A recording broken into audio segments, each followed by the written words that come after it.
Hey, Hey, how are you? I'm doing good, doing good. Wish I We're could say having the a same. few little gremlins tonight, so we're sorry Oh we're yeah, running a little late. yeah. These ones, like I said, these ones meant business. They weren't messing around. Yeah, was completely locked out of my Facebook account. Just had to change the password, and it froze, and they'll change the password. Took me like 3 different attempts to change it. Wow. Yeah, all kinds of fun stuff. Mm-hmm. But we're here, and we have a special guest. Yes, we This do. His, evening. Yes, we you do. want to introduce him? Yes, his name is Raymond. Now his last, how do you say his last name again? It's Newsome? I hope I got that right, Raymond. Let's bring him and on. he He said, yeah. And he is, there he is. Hey, Raymond, how are you? Raymond. Hi, how are you all? Good. Well, fabulous. Um, so now I've been under a lot of stress, so I might have, hopefully I didn't get this wrong. You're an author, correct? Yes, sir. Okay, good. Okay. Well, I'm sure I read that. Um, and so you want to talk a little bit about your involvement in the paranormal and your book, and just well, I mean, what makes you the next, the interesting thing here in the paranormal field? I mean, I don't know if I'd say I'm the next interesting thing, but I like to bring a little fun to my investigations for sure. No, that's important. Absolutely. Yeah. I've learned in my investigations that between showing respect and just having fun in general, spirits are more likely to speak to you than if you're just being a jerk. So. Well, that's true. That's true. Well, no, you gotta have fun, doing what you're doing. If you don't have fun, then there's not really any sense in, doing it. So so you take a more kind approach when you're dealing with spirits. Absolutely. Right on. That's definitely good. So do you? What got you into this this field of research? I mean, I've had experiences since I was a kid, but growing up in the valuable belt, you can't really talk about things like that, especially in the 80s and 90s. It was that was a big no. You didn't talk about it, you didn't express interest in it. Even though I had troubles hiding my interest in it because, I explored different religions, different methods of thinking and stuff. And so, that raised some red flags for a lot of family members a lot of people that I knew from church. But, it was just the things that I couldn't explain that happened around me. And around 2008, 2009, I had a couple of open heart surgeries. And things really started ramping up around me. My brother could even tell you one night we were sitting up watching TV and you see a hand reach around the corner of the room in the doorway, a head peek through at us and then dip back, and then you see the hand pull away. Wow, that's first response. We jump up, we start finding a camera, taking pictures, you name it. We tried it, didn't catch anything, but we gave it an effort. Yeah, they don't cooperate. Usually it's kind of hard to get them to cooperate. They're pretty good at that. When you're ready for them, they never show up. It seems like.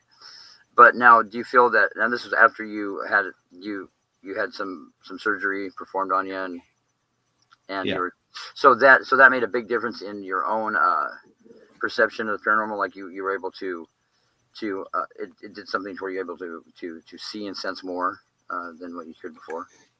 Definitely. So do you think that had to do with did you have a near-death experience, or were you close to death? Or I mean, I was at one point, if the aneurysm I had first, they wouldn't have been able to get down the hallway to me, much less to the operating room. I'd been dead instantly. Yeah. And whenever they did the first surgery, I lost 24 hours. I woke up the next day and thought it was that evening until I saw the Today Show on. I was like, "What day is it?" Yeah. So, so from that experience, the big question is, what happens when we die? And there's a lot of study into near-death experiences, and people seem to have some kind of a profound experience, or they don't experience anything, and they're trying to figure out whether they just if they don't remember it, but there definitely is a lot of evidence that supports that. Did you have anything like that, or did you just wake up and you lost time, or? It was mostly waking up and losing time because where it was, the anesthesia, I was chemically induced to go under subconsciously. Mhm. There wasn't a whole lot of, conscious remembrance as far as what happened from the time they put me under the first time to the time I woke up the second time. Because they actually had to take me back in that day, which is why I lost 24 hours. Mm. Well, they say that like when they. Oh, sorry. Go ahead. Oh, started paying. I was bleeding heavily still. They had to go back in and repair something because there was way too much blood loss going on. So they had to take me back in. So, like when they put you out, it's like, isn't that like they say it's one stage before actual death? Like you're not aware like how long you've been out or anything. So I've never been put out for surgery. Yeah, so. yeah, pretty much. Definitely the second time was just as harrowing. I caught staph infection. Ooh. And when I went into the ER, when I made it to the ER, they said my top number and my blood pressure was in the 40s. My bottom number didn't exist. And they didn't know how I was alive, much less talking to them. Wow. And my goofy ass is like, well, I'm laying here cracking jokes. So, Well, at least, well, heck, yeah, I guess that's a good attitude to have. They probably had you on some pretty good stuff, though, right, to make you comfortable, probably while you were there. When I made it to the ER in the ICU, I was on 8 broad spectrum antibiotics. Oh yeah. Oh, no. Well, shoot. Which is probably enough to kill a normal person. So. Oh yeah. And that was for the staph infection that they put you on all that. Yeah. Yeah, staph's pretty hard it can be hard to get under control. I have a friend of mine. His brother got. I'm thinking of a staph on his lungs. It's a real weird deal, and he spent like 6 months in the hospital because of it. And yeah, it's gonna be bad stuff. I spent about a week and a half in ICU. Then I finally got moved to a regular room, and they had to redo the surgery because of the vegetation that went onto everything that they replaced the first time. Mm-hmm. And I was there 3 hours after they brought me out of surgery. Like woke up with the breathing tube still in my throat. I hit the light, they come in, I just wave at them. Well, at least you didn't panic. Well, they say attitude's everything, and positive outlook. And how long ago was this that you went through all this? The second one was 2009. It was 15 months after the first one. So I take it you're feeling a lot better now than what you used to. Well, the thing about valve replacements is they last from 12 to 15 years. Oh. And last August made 15 years, so I'm getting close. Well, you got to realize they're not always right about that. I've known a lot of people that have had procedures that weren't supposed to last, very long, and they're still going strong. It's I guess did it make you appreciate life a whole lot more, like after all that? 100%. I try not to take life seriously because I know it's short. Yeah, no. True. So I try to enjoy each day as much as possible. And a lot of people will probably look at me as immature or just goofy or whatever, but you can only do what you can to make yourself happy. Well, there's this rule that somebody made up a long time ago, and I really don't like it, to be honest, is that in order to grow up and be an adult, you have to stop doing everything you like. Don't enjoy anything. Basically just a humdrum. Life of stress and responsibility, and until you die. And I don't really agree with that. I think you can have a good time, and you can still laugh, and you can still enjoy life, you know, and you're still growing up, you know. I was I agree watching with that. before I popped on Yeah. here, so You're watching which one? Demon Slayer. I thought that's what you said. Yeah. So and you wrote a book or is it I've one book? written 5. How many? 5? 5. Oh wow. Oh, awesome. They range everywhere from just a very very short book, which is a Raven Hollow, and it's only like 60, 70 some pages, to Rise of the Fallen, which is over 700 pages. So are they like fantasy type novels, or are they like based on real characters, or? No, not really. They are very, very much fiction. Mm-hmm. I even have a children's book, which is called The Adventures of Pip, Squeak, and Bob. That one is loosely based on real people, which is my son, my nephew, and my oldest daughter. Wow. And the stories they used to tell me about the games they were playing. So that's how that book came along. That's neat. But for example, I'm Brian. That is a serial killer novel I wrote in first person. Oh, well, I take it that one's based on. That's not really based on your real hobbies, I hope. No. Yeah. Okay. But it was a very, very dark book to write, and there was I bet involved. Brian didn't like to talk until I was actually sitting down and writing. So there was no outline, nothing. Yeah. Okay. Well, you kind of go to that would be you have to kind of take on that role, huh, as that character for a while. Yeah, especially when you're writing in first person. Yeah. Very interesting. So, what's the most I'll say the most interesting, or one of the most memorable or interesting cases you've worked on in the doing what you do as far as being a researcher, paranormal researcher? I find them all fascinating. Oh, they are, yeah. Each place offers something incredible, and you never know what you're going to get from night to night. That's true. But like I said, I've learned that you catch more flies with honey than you do with sugar. So, I walk into each place, I introduce myself, I thank them for their time. I say, I hope you share your story with me. Right. And that will typically get more interaction than most things. Yeah, there's a lot of people that they're against the whole taunting aspect of it. The being a prick, when you go into places, and then there's places that or teams that they really have a lot of faith in that method. So have you ever ran into anything that you felt you couldn't be nice to, that wasn't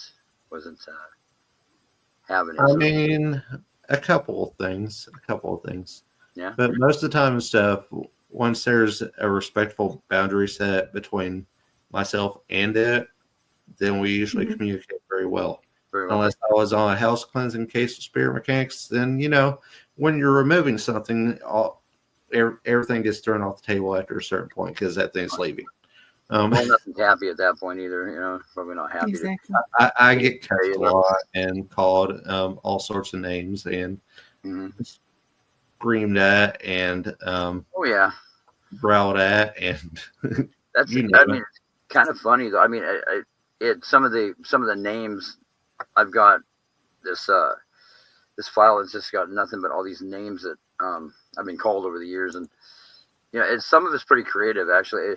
It's funny because some of the stuff that I probably couldn't air it on the show, but it's do you find that stuff kind of funny when it happens, when things come up with the vulgarity that comes out of some of these things? And oh yeah.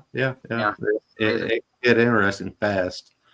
Very, so you can really see that that there's kind of, it's like if you dealt with somebody that's a not a very nice individual, like in real life, you can definitely see the similarities, and like Oh yeah, if you were jerking live, you were jerking Yeah. death. That's typically just how it works. right. Exactly. The personality doesn't change. No, but so do you find yourself running into typically more positive type? Um, Most of the time, entities? yeah. Even in places that people wouldn't expect it. Yeah. One of my favorite examples is Bobby Mackey's. Oh yeah, Bobby Mackey's never been there, but it's got it's. Everybody hears the story about it being a portal to hell and this Oh and that. yeah. And it's false. It is a bar. Well, I think a lot of that's just probably a lot of hype to get people to go there. Not saying that there isn't anything negative there, but they've never been able to actually validate that story, have they? With the whole with the girl's head that got thrown down the well and all that. Not that I'm aware of, because I've tried to do research. I couldn't find the story. They had a quote unquote copy of the story on the wall in the building. Yeah. But that is the only place I've ever been able to find it. So but the two characters that supposedly killed the girl and all that, did they validate them as real characters or not? not to my knowledge. Not yet. It's kind of. It used to be a slaughterhouse, which is kind going to the bar to hang out with the spirits that were a rated party. Yeah. And, well, then when you got party, they're ready. Several Hollywood guys went in there. One guy got scratched. You probably know the episode I'm talking about. And yeah, I know. And it's but yeah, people that probably got a lot of attention. And people wanted to come see what it was all about. I had a chance one time to go check it out, but I wasn't able to go. So, and a lot of those places, I don't think, and I have a theory on things. It's like those aren't going to be the most active locations that you're going to investigate. Throughout the years, usually the places that aren't really. I mean, Mackie is usually one of those. It's when you think that nothing is going on around you, as long as you're talking and having a good time. Mm-hmm. When you go back and listen to the footage, you get lots of stuff. We're catching voices. Yeah, that's interesting how that works.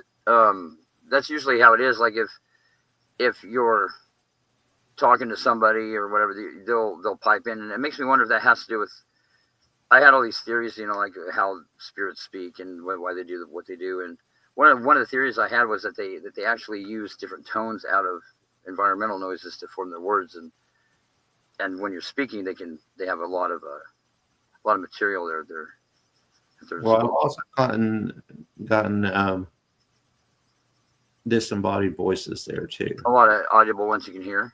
Yeah, like right here next to my head and picking up my camera across the room. Sure. Oh, sure. That loud. Sure.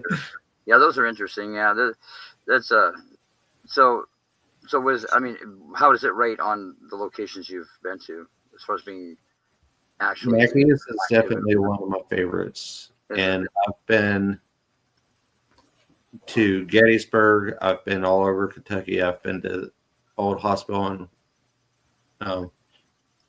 on College Hill, in Williamson, West Virginia.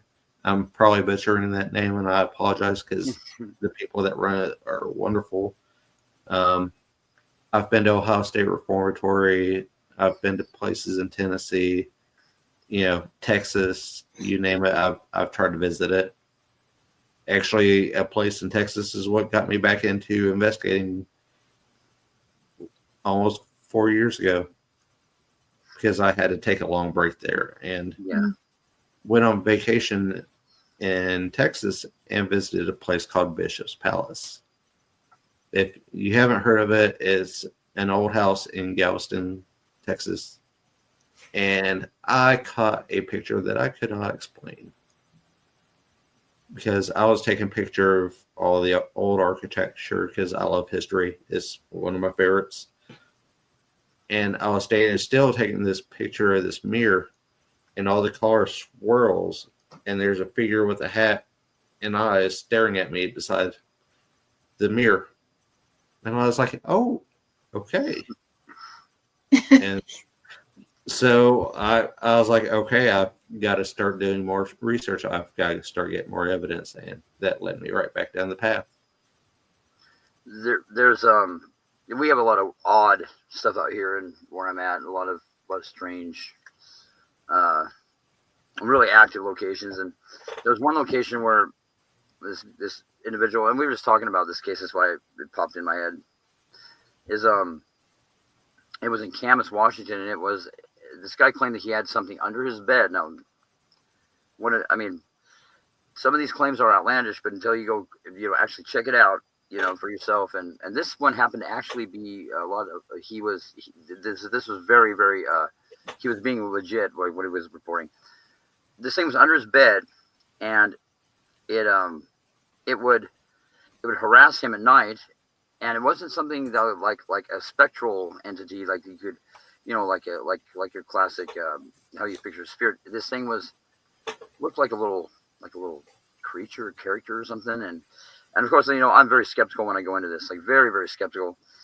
And he shows me he sends me a film on his iPhone where this thing got a hold of his iPhone, and the camera's on the iPhone because he's trying to capture this thing doing its thing, and it pulls it under the bed, and there's an eyeball looking into the camera and blinking and all kinds of stuff. And I was like, what in the world? So we went to check this thing out, and sure enough, yeah, it was legit. It would snatch like jewelry and stuff. So we tied a bracelet onto the end of a string and threw it under there, and it grabbed it with so much force I couldn't even hang on to it. And all kinds of stuff. The guy ended up thinking that this thing was his deceased daughter, and there's like a lot of. He said that there's no reason for it to be there. I guess they lived at a location that used to be an ancient another Native American site. There's a lot of those around this whole region here, and some of the evidence that we got was crazy. But it reminded me of the story of your face in the mirror.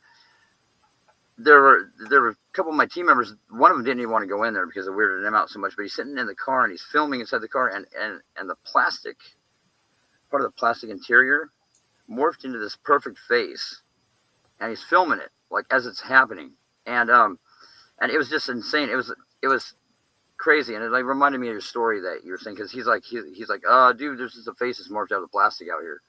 So I run out there and it's not there, but he's got the film, and he shows me the film, and I was like, man, that's not, because it's one of those things. Just when you think you've seen it all, you see something like that. And I'm very skeptical about that kind of weird, stuff. And seen stuff like that, and things I thought were not real phenomenon. Moving statues, thought that was BS until I documented that. And I guess the question is, what's the most bizarre thing you've ever witnessed? I'll give this. The most bizarre thing I've ever witnessed, I don't know. There's quite a bit. Yes. I mean, what we do is bizarre, period. I mean, there's not. With Spirit Mechanics' first home case, we went to this place, and the entire time we were building up, because the clients left, and we were getting ready to start doing what we do, and we were starting to antagonize it to be ready to take and fight. That way we can get rid of it, because it had been hiding the whole time. And the wind picks up and just hits that house with full force.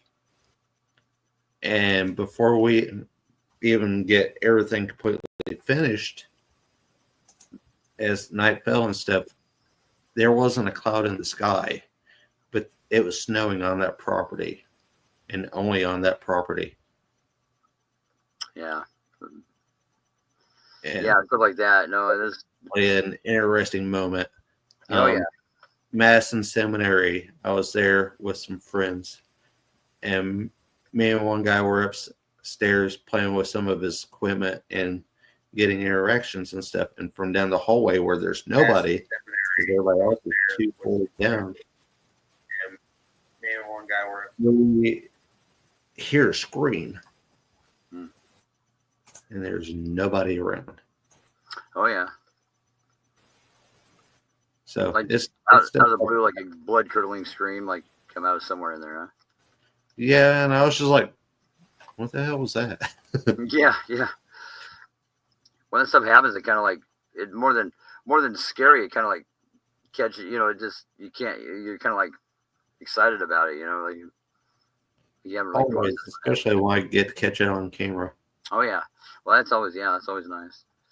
Yeah, I've had the same thing happen where there was a location that there was nothing really going on, and then there was, well, for the people claim that there was that this thing before it showed up, you could smell tobacco burning, like pipe tobacco, and yeah, we're sitting there, and all of a sudden we started smelling pipe tobacco, and of course nobody smoked in the entire house, and we were the only ones there, and then that kind of calmed down. And all of a sudden there was a scream. I mean, out of the blue, like a blood curdling scream, and it came from the bedroom. We went in there, and there was really nothing there when we went in there, and it was just a few things like that, but it's very dramatic. Like when it happened, it was just like out of the blue. And also there was a location that where I was living. There was around, I think it was around 2:00, 2:30 in the morning. There's nothing out there. It's like this RV park. There's nothing out there. It's just like a desert. And you would hear what sounded, only way that I can describe it is sound like a woman being murdered, screaming for help, and it was the most disturbing sounding thing. But it happened like every other night. Like you hear this, and to the point that somebody was calling the authorities, and they came to investigate it. And I remember we went out on the property to see if we could tell where it was coming from, and we were actually out there when it happened. But it sounded like it was like all like coming from all directions. Like we couldn't really pinpoint where it was coming from. But it's pretty bizarre. And come to find out, I guess there was like a woman's prison out on in this next to this place, I guess. And Oh, wow. but way back in the day, and there's stories of that being haunted. There's some really odd stuff, bizarre stuff that happened out there. But yeah, that's always a little bit disturbing to hear something like that. You know, it's just crazy. You know. I mean, 100%. And to answer Peyton's question, I have not made it to Joliet prison in Illinois yet.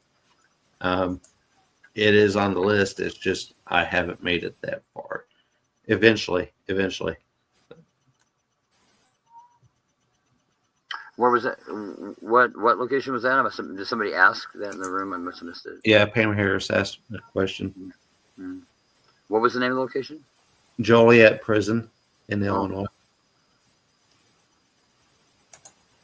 So the prisons are always a good bet, right? Yeah. Yeah. I mean, Ohio State Reformatory was a lot of fun. And I was one of those people that was crazy enough to just grab my gear and take off without anybody else. Wandering through that prison. I'm like, I want to go say hi to some friends. Yeah. No, that's always fun, you know, when you get to explore a new location like that. Have you ever been to visit it the year before during incarceration, which is a big music festival, and even on the crappy phone app, I was getting conversations and hearing papers rustle in the hospital wing and people moaning. And I walked past one cell and I heard, "I just want to kill them all." Oh, that's nice. And I was like, "You're my new best friend. I want to come back and see you." And that was where I went first. Oh yeah, well, I mean, it makes sense. You know, prisons are a place where, you know, not a lot of good people hung out. You know, it was so, a you know, bloody situation there. So yeah, there was a in Troutdale, Oregon. There's this location. It's the McMinivans. They own all these historic locations, and they buy up haunted locations and they restore them, and they'll turn them into like bars, or they'll turn them into hotels, or, you know, stuff like that. And there was it was a whole community. It was like a poor farm, like back in the day, like when people got in trouble, they kind of, you know, put them out on this compound, and they had to like fend for themselves. Well, the place was shut down. You know, it got closed down back in like the 40s or something, and then it sat for like quite a few years. And there was I guess some people did some satanic rituals in there or something, but they bought it. The Minivans bought it, and it turned into this huge resort with an amphitheater, and a lot of famous musicians play there and stuff. And the main building is they have a hotel, and they have a bar on the property and all this. It's huge. And the old jail they turned into something. It's kind of neat. But going through there, kind of like what you said about the voices kind of piping like off as you walk by.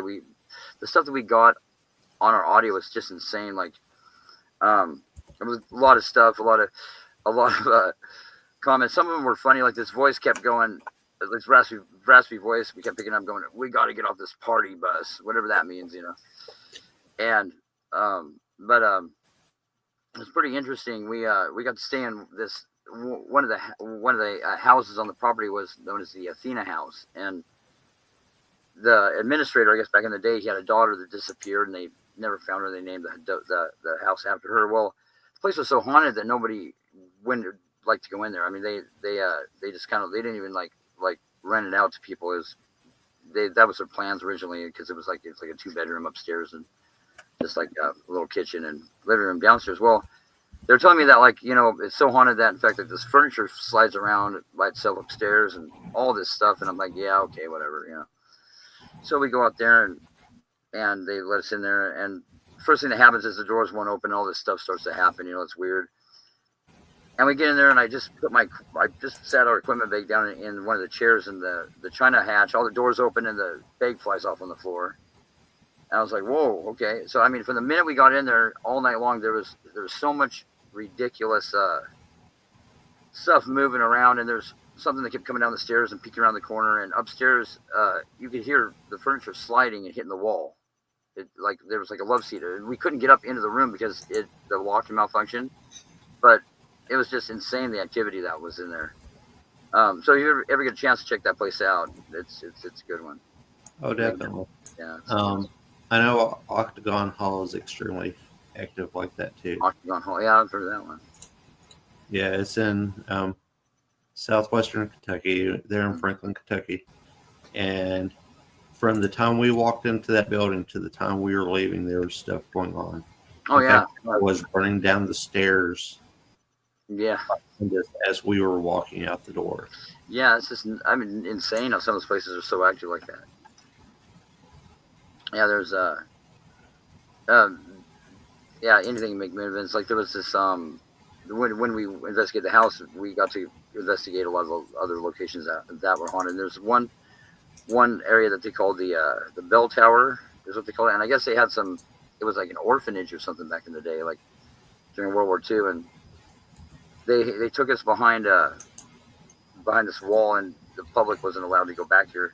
So they showed us where the kids had been kept, and there's like this rope ladder made out of like rope and sticks hanging down out of the ceiling. My buddy Ben goes running up there, and there's this real deep growl in his voice, and it sounded like all these kids go, "Climb the ladder," like all at once. And he's just like, and the guy, which is weird because the guy he's a minister, and he had even performed exorcisms before. So you don't think he'd be like spooky about this stuff, but he got. Yeah, the poor guy, he didn't have very good nerves. Like the Liberty Bond audio that you like, that Gwen likes. Yeah. Still there.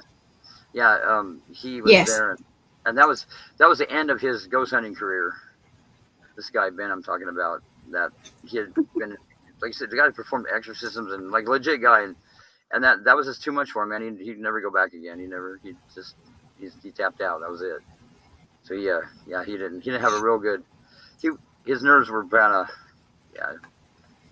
I mean, there's one place I'd love to be able to get into. I know they would never, ever in a million years, let me investigate that place. It was the first college I ever attended, which is Alice Lloyd College in Pippa-Passes. And the experiences that not only I had, but other students had, are off the charts, because it was every part of the campus. Where was that? What college? Alice Lloyd. It's just a little tiny independent college down in Pippa-Passes, Kentucky. Which is have you asked them? I have not, but Excuse me. I know how the people that run it are, and there's no way they would let me investigate. One example, when a friend and I was sitting in what they call the CAC building, which is just like the art center, and it has a lot of the classrooms and the theater auditorium space for like plays and choir performances and such. We were sitting on the end of the stage just talking, but we noticed Way up in the back, it kept getting darker, and the lights were still on, and that darkness just kept getting closer and closer and closer. And it was 3 rolls back when we bolted out that door, and when we turned around, it was pitch black. You couldn't see a thing. Oh yeah. And we walked out of the building and looked through the door back at it, and you could see the light through the window again. Oh yeah. Yeah. Yeah, there's I've seen that actually happen, like we are talking about where the rooms get darker like that. There's actually something that followed me home one time years and years ago that did that, where it had I was new at doing this, so I didn't realize I was learning as I was going, which wasn't I kind of did this. I just strange. I didn't do any research or read up on what I should do or shouldn't do or ways to protect myself ahead of time. I just went out and exposed myself to this stuff, and thing followed me home. And what's really weird is that it was actually in a building I worked at, and it was a historic library, and this whatever was there, it was so bad that nobody wanted to even work in the building, and they couldn't shut the building down because the county was getting a lot of their government grants through that, because it was for all the historic buildings. Mm-hmm. So they had me working in there, and the place was definitely haunted, and it was a lot more one of the only cases I've ever had that I consider potentially dangerous because of the activity was so insane. But long story short, this thing had followed me back. Well,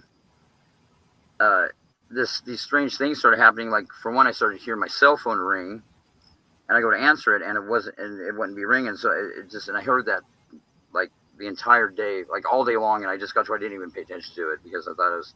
I work nights, and I thought I was just hearing things, maybe lack of sleep or something, and when I was home, I'd sense this. I mean, something wasn't right. It was off, and I just couldn't really put my finger on what was going on. Well, I got off work, and my girlfriend at the time, she was home, and she was at my place, and I went and kind of sat down on the couch, and my cell phone goes, well, but I think I'm only hearing, my cell phone goes, starts ringing, and I just ignore it because I'm not thinking she can hear it because my cell phone isn't ringing, it's not lighting up, nothing. And she goes, "Hey, are you gonna answer the cell phone?" And I don't know what, but it's just like this. It just clicked in my head. I was like, "Oh, whoa!" And then I automatically, somehow, I thought, "Hey, this is this thing that obviously followed me home." Well, before I could say anything, like, there was this light above my head that was like anchored into this concrete wall that this is a nail anchored in concrete, and it was like one of these plastic like stoplights, fake stoplights that has the changing lights. Well, something jerked it off the wall straight down so hard that it ripped the nail out, and a chunk of concrete about this big around. And when it hit, my head, it just exploded everywhere. And that happened. That phenomenon. The room got dark, like in layers like that. This thing came like into the room, and it was even like I could reach out into like the area that was dark, and all the hair would stand up on my arm, like it's like a static charge. Well, so I was just like, "Hey," I told it to leave, and it made this noise in my ear and took off, and that was it, and didn't see it after that. But it was definitely strange. I mean, it was it was one of those things that gotta be careful what you do, because they do follow you home. Now, but I haven't had anything follow me home in a long time. It's like I don't know if I'm just not as interesting as I once was, or the fact that do no good now. But, what did your girlfriend do when that happened? Oh, that was traumatized. There's a lot of experiences that different people had with me that were long lasting. Yeah, there's one of those things that years later I talked to her about it, and she still remembered that. Oh, of course. It's been above everything else. So, yeah, it was just it was one of those ones. It was interesting, and then I that didn't teach me, so I went back and messed with it again, and when it followed me back the second time, it wasn't messing around. That's a whole different story. But so I've heard part of that. Have you? Well, yeah. It's definitely an interesting experience. Speaking disembodied sounds, if this thing would speak to you, it would. Thank you, Pat. Thank you. It would it would speak to you. I've never ran into anything like it since, where you didn't have to listen back on your audio. It would speak out of thin air, and you can understand what it was saying. And I thought, oh man, all these, I'm like, all these demons can do that, right? They can, because I hadn't had any experience doing it, but this thing was definitely something different, and I've never ran into anything like it since. But I've got some really interesting evidence from that whole thing, and yeah, this thing definitely was different.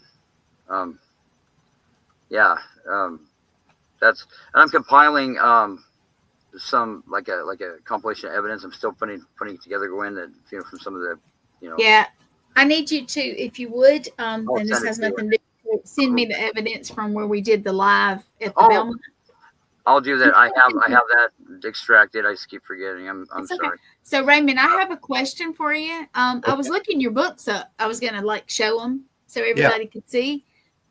And is there another author that has your same name, or because I'm There coming up? shouldn't be. I'll show you. I'm coming up with it looks like 10 different books. Does your series have different? What is originally Rise of the Fallen was a series of novellas, and where it's all the same story, I just kind of melded it into one book. So the same thing with The Adventures of Pip, Squeak, and Bob, where it was all the same story, but it's broken up into 3 parts. I eventually just melded it into one book. Because so I'm going to show you what I have, and maybe you can give a little bit of easier than. All right, so let's see. Can you see this one? Yeah, that's the first part there. Okay, so that's part of it. I was getting confused. I thought I had a different author, and I wanted to, show anybody out there. Okay, and this is The Witches of Raven Hollow. That is me. That is you. That is a little horror story that it's gruesome from beginning to end, and I love it. Those witches do not mess around one bit, and the youngest one is the most violent. So, gotcha. So let's see what else I have. There's the children's book. Children's book. Is that like real artwork, or is that like a? That's pretty cool. That is an image that I found that was free floating, pretty, and I just kind of tweaked the image a bit, and of course enlarging the picture so you only mainly had the door and stuff. That's cool. And then we have that's the full story of Rise of the Fallen. That's the full one. Okay. Yeah. And then you have, let's see, what's that's obviously the last part to Harbor of Lost Souls. Right. It didn't download in order. I apologize. And Corruption of Pangea. That is my take on superheroes, actually. Pangea is a island city that I created out of my vast imagination. And it's basically a bunch of people that come together to face a corrupt city state and the people that actually run it instead of the government. And let's see, what else do we have? There's I Am Brian. Right, yeah. That makes my head go, okay. Yeah. So, a lot of those come with trigger warnings because there's a lot of violence, there's a lot of sexuality in them, and there's a lot of language. Gotcha. And the fun thing about I Am Brian is you don't know how much of his story is true because it's a sociopath telling the story. Okay, I got you. So yeah, interesting. That's even a question for me. There's part 3 of Rise of the Fallen, which is Blood and Brimstone. Okay. And then that one's part of The Adventures of Pip, Squeak, and Bob. That's the second part. Okay. And there's the second and last part to Rise of the Fallen. All right. Well, I wanted to show some of your work, so I was trying to. But Son of the World came together from basically very much along the same lines as I Am Brian. It started out as an idea about a serial killer and a list of names, and it evolved into something completely different. And I love watching the evolution just unfold in front of my eyes as I wrote it, because it was just as exciting for me as it was anybody else that got to read some of it as I went. And because it became the main character had a blood pact with fallen angels and demons, and eventually finds out that he is actually half archangel and ends up becoming part of them to take and fight these fallen angels who regain their ability to take and come into the 3D world, basically into the world with humans, and just start causing chaos to take over. So Okay. Well, I'm gonna check it out. I hope everybody else does too. So, and I'm sorry, Chad. I wanted to show his work. Oh no, so. no, that's fine. Yeah. No need I'm to just curious, and we no, like that's to very- promote. that's good. That's good. No, absolutely. So, do you have anything? Do you have any anything in the works or planned for the future? Like any? I have a few that I'm working on. One is kind of a prequel to Rise of the Fallen, which is actually based on Lucifer and Samael. And then I have the second part to the Pangea series called The Truth of Pangea, where a lot of things start coming out and then start unfolding and stuff. And then I have one that is called The Sin of Man, which is about a medium who's telling his story at the end of his life. Interesting stuff. So, do you have you ever studied demonology or anything like that? Like, do you take real characters from the actual, from mythology and put them like Adam's characters in your books, or do you do research on that? A lot of it is just basically stuff. Whatever comes to me is how I write it. Other than tightening up the wording and stuff, very little is ever actually changed in the books. Nice. So as far as the way the story flows and stuff, not much has changed from the first draft. I just, tighten up the grammar and try to make it easier to read and make sure it flows and this and that. But other than that, the story is the way it came to me whenever I first wrote it. Interesting. So, yeah, do you enjoy? Obviously, you enjoy writing. I'm terrible at it, or else I'd give it a shot. But yeah, actually, it's funny. There was a author that wanted to write a series of books, and it's interesting because I've never even looked them up, and this is years ago, and it's a fictional book, but one of the characters is based upon my character in real life, but none of it's real, and I had to take him out like on all these investigations, and they kind of studied what it was like to be a paranormal investigator, and it's pretty interesting. There's supposed to be several books out there, but anyway, one of the characters is supposed to be me, but really not me, because but it's pretty interesting. The fun thing about writing, especially writing fiction, is anything that you're trying to work throughout your life, as far as emotional things, traumatic things and stuff, you can pour it into that book and actually find your own answers while you're writing it. I actually did quite a bit of that in Rise of the Fallen. So there are some deep moments where I'm actually having a conversation basically with myself, because the characters are going back and forth as two different parts, me asking questions and stuff, and then me answering those questions. So do you think that do you think there's other exterior characters helping you with that, you think, or most likely. Yeah.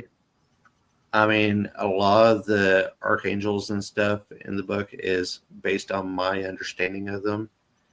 And so the way they talk, the way they act is very, very much my relationship with them and how I understand them. Oh, right on. So it doesn't really match, the biblical sense with everything. Right. Well, Same thing with when I'm working on the sequel and stuff about Lucifer and Samael and this and that. So it takes that different twist to it for me. It's a very unique perspective then on the whole. Pam is asking you a question, Raymond. I don't know if what is on your bucket list? It depends on the bucket list you're asking about. Which bucket list, Pam? Investigative sites, just things I want to accomplish. Because I've got a few bucket lists. Mm-hmm. So where are you located again? Is it Alabama? Are you in Alabama? I'm in Kentucky? Yeah. I'm okay. in Kentucky. I'm in basically the foothills of Appalachia. Oh, yeah. Over toward the eastern coal fields. Actually, I'm just north. I'm right next to West Virginia, basically. There's a lot of history. There's a lot of history down there, huh? Like, I mean, a lot. The current bucket list. The current bucket list. Well, there's quite a few different things as far as a current bucket list. I've got a list of locations I would like to visit, a lot of places I would like to go. One is London, England. I want to go over there and investigate Whitechapel because I want to go looking for Jack the Ripper. Yes. I want to visit Ireland. If I'm going that far, I might as well just jump across and visit Ireland because there's a lot of family history from there. Australia, because I have a brother that lives there. Oh. And if we're looking at other locations, I would love to be able to get into the Tsar's Palace in St. Petersburg, Russia. That would be number one bucket list place, and I know it's going to be untouchable anytime soon. So, good choices. But it would be cool. Good choices. It would be phenomenal because I've always had a fascination with the Romanov family. Yes. And considering that was their last home, I would love to see what I can get from that. Well, hopefully, you'll get an opportunity to go check those sites out. No, that's very, very good list. It is. If you go to London, please invite me. Yeah. Invite us all, Raymond. Take us all with you. London and Ireland. Don't mind. I have a fascination for Scotland. So if you go, we could just scooch over there for a little bit. And then just kind of swarm across and visit Ireland. Yeah, it works. Yeah, there you go. Just everywhere. Yeah. So it sounds like a road trip. It's all fairly close together. It's not a huge landmass there. So. Yeah, I mean, if you get to a certain point in Scotland, you can take the ferry across to Ireland. Mm-hmm. So there's always that option too. It may be cheaper than a plane ticket. So do you have a book that's in the works that you can say, or another one, or? See here, what is the other one I'm working on? Oh, it's called The Kingdom of Ruin. And this one is very much more sci-fi thriller compared to the others. Okay. And this one is basically about a parasite that starts taking over humanity. And however, the host can only live for so long before it takes and basically drains it of its life force, and then it dies and it has to find another host very quickly. Interesting. And you're writing all these books, and I can't even get mine very much started well. So I got to give it to you. Let's see. The first book. Yeah, that's what I was kind of. Raymond has first-time book writer think she means as. She's writing a book. Yeah. So yeah. Same here, Pam.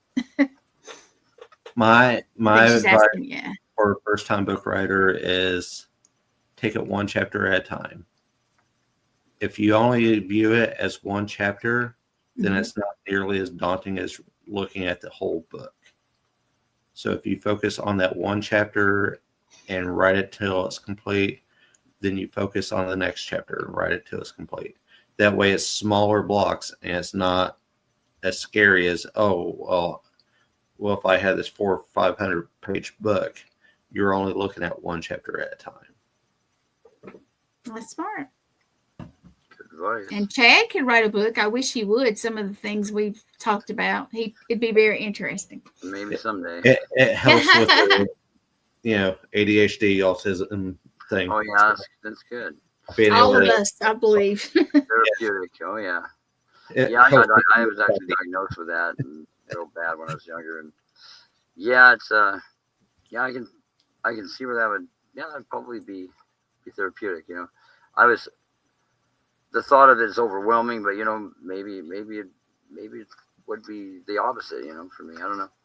But maybe someday, not the only, there's a lot of people that have recommended that, I should write a book about some of my experiences, but we'll see.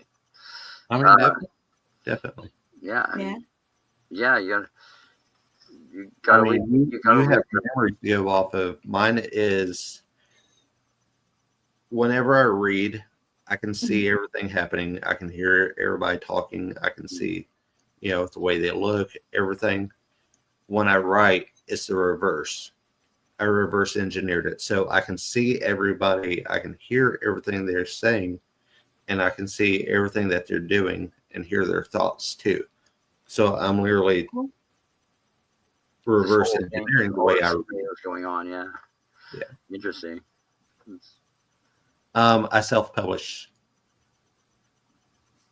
which is a lot of work because there's a lot of marketing in it. Raymond, I don't know if you saw the intro. A lot of people, after zone out for a minute, is for the whole network because we have, different shows and things. And of course, more coming. But we have a publisher who is one of our sponsors. Her name is Vicky. Vicky's Gonna Kill Me Paplo. I don't think I got that right, but I don't know if you've ever heard of her, but you're successful, obviously, but I think Pam has maybe spoke with her. I don't know if that would be an option for you if you need some help, but that's one way to go about it. Like I said, my books tend to push limits with, There are trigger warnings for a reason. So which one would you recommend for somebody to start with? Because they all seem interesting.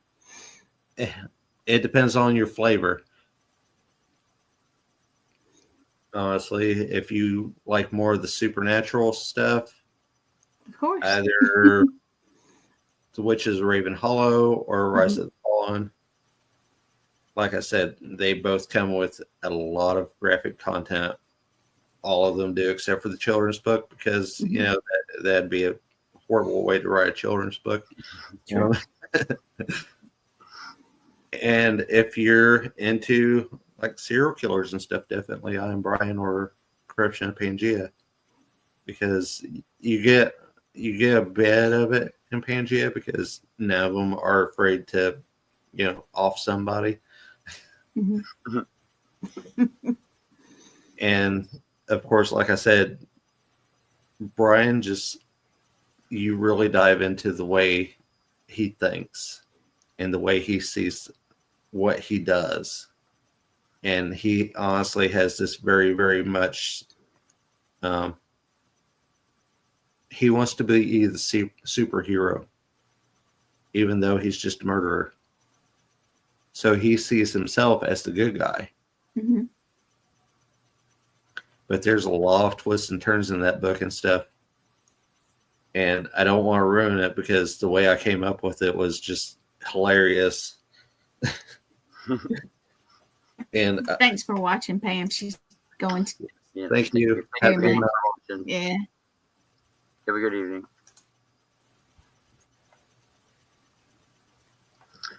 All sounds like fascinating stuff, though. It does. It does. Definitely gonna have to check out your books. Definitely. Well, I appreciate it. Yeah, no problem. No problem. Oh, very interesting. Thank you for coming on the show. Are we got a little bit to go, or?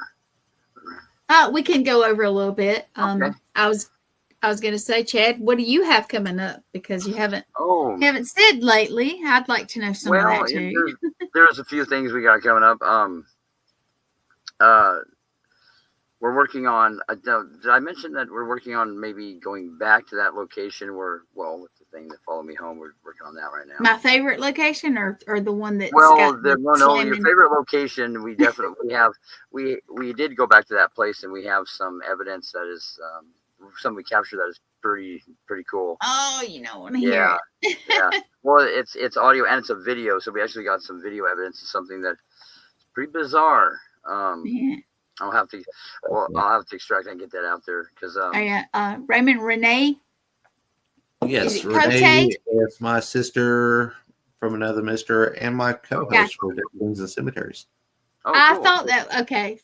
So you have a podcast also that you Yep. right on. Cool, very cool. Well, tell us about it because we're going to promote you too. So.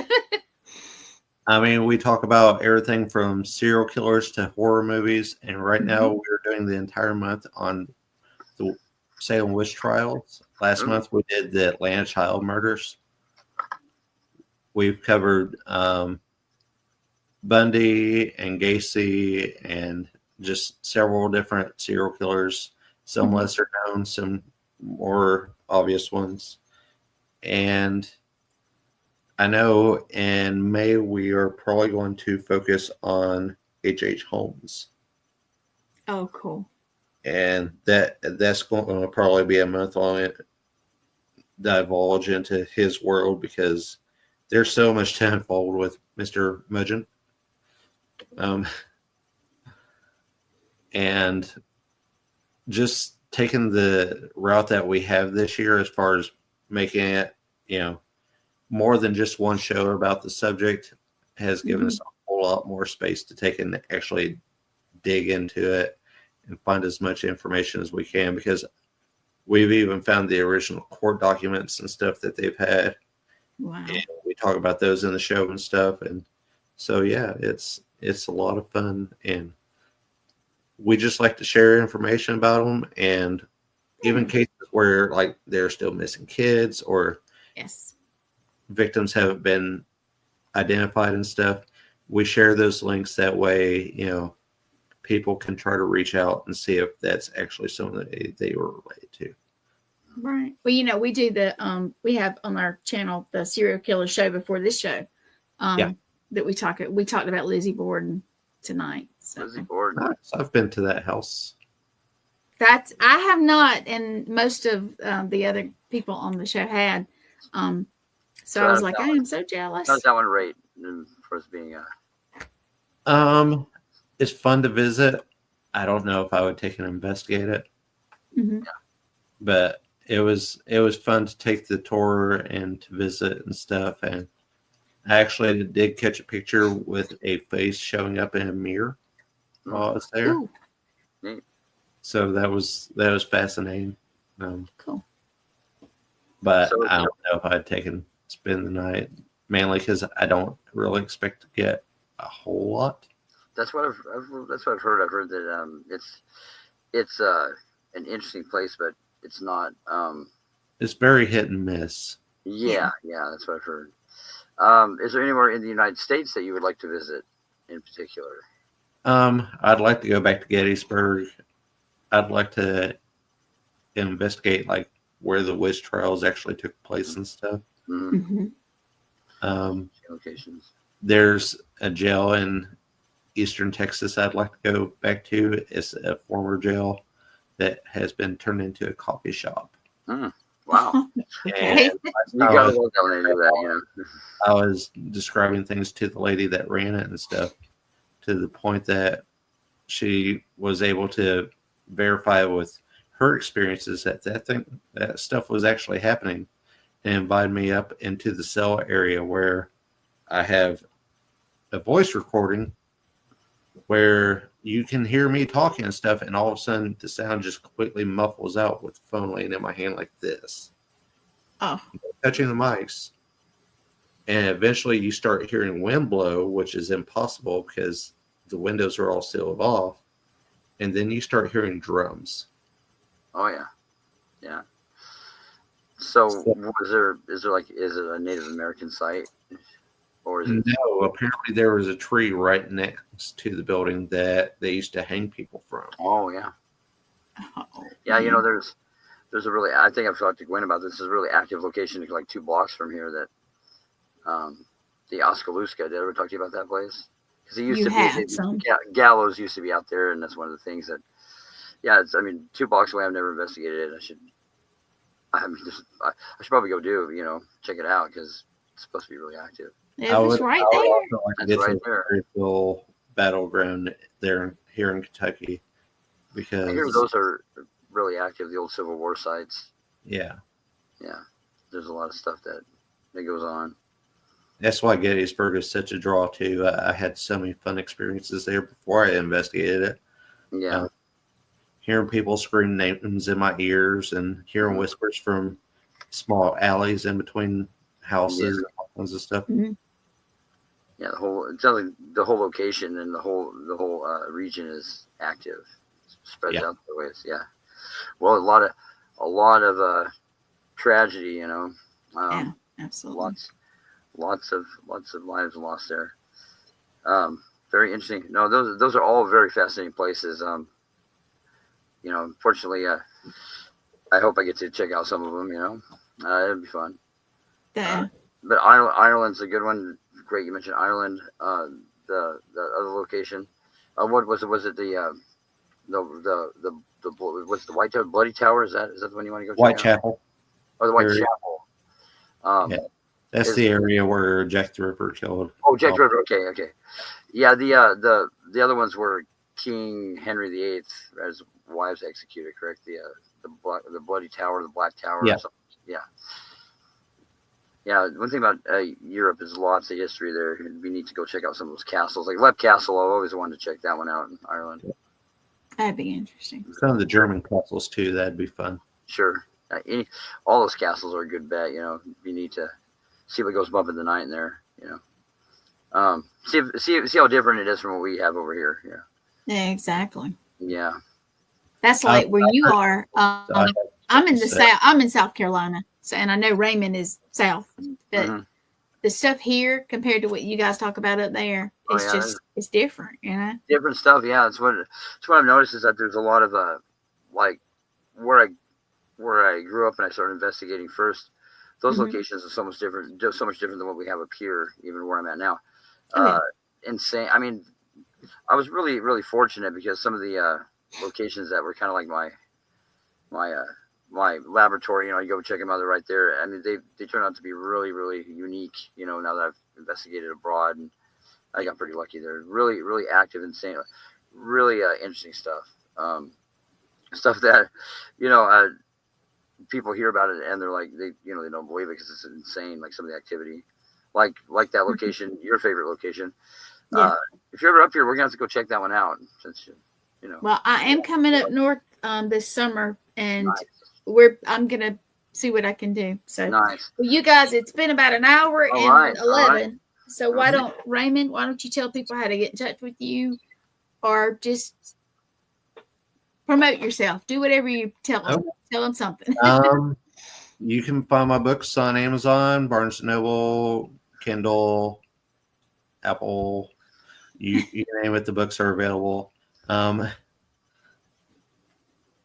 You can find any of my investigations on News Paranormal on YouTube, or when I'm working with Spirit Mechanics on the Spirit Mechanics YouTube page, and that's CIX instead of CICS at the end of, NICS, words, letters, yes.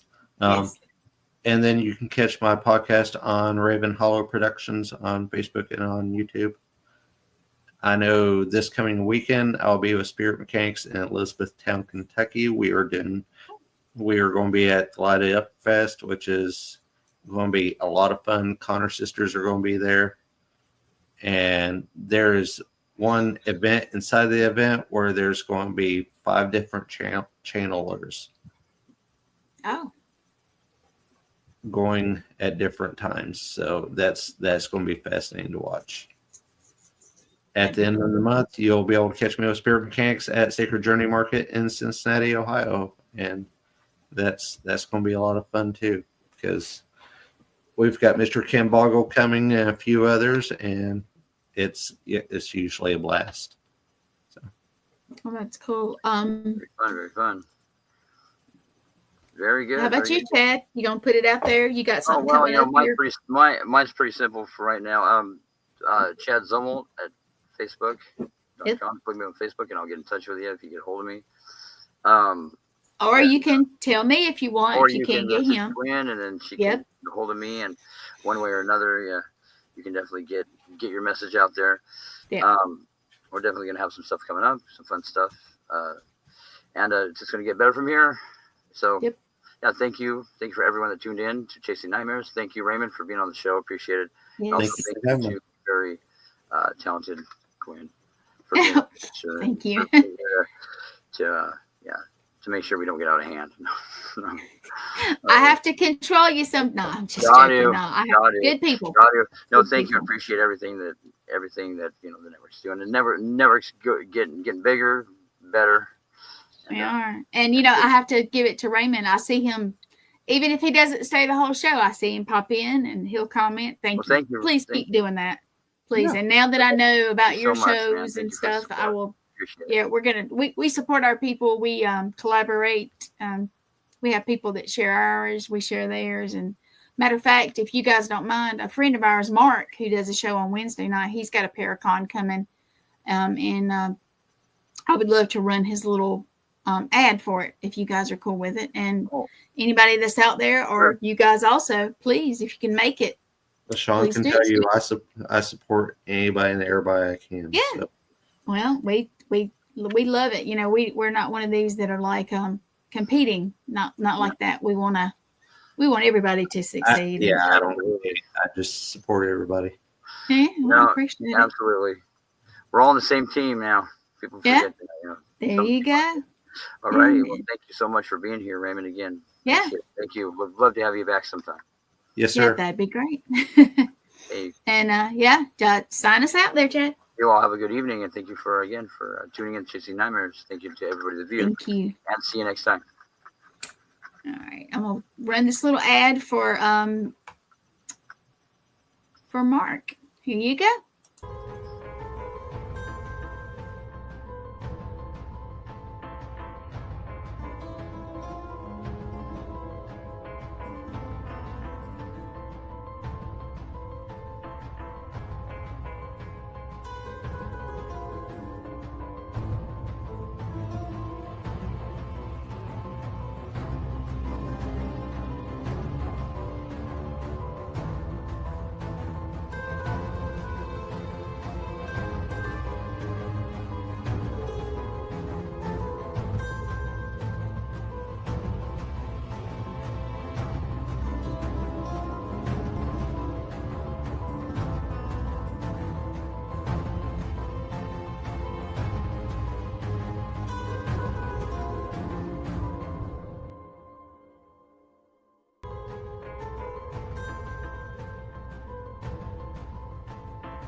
Brace yourself for the Paranormal Rockdown, July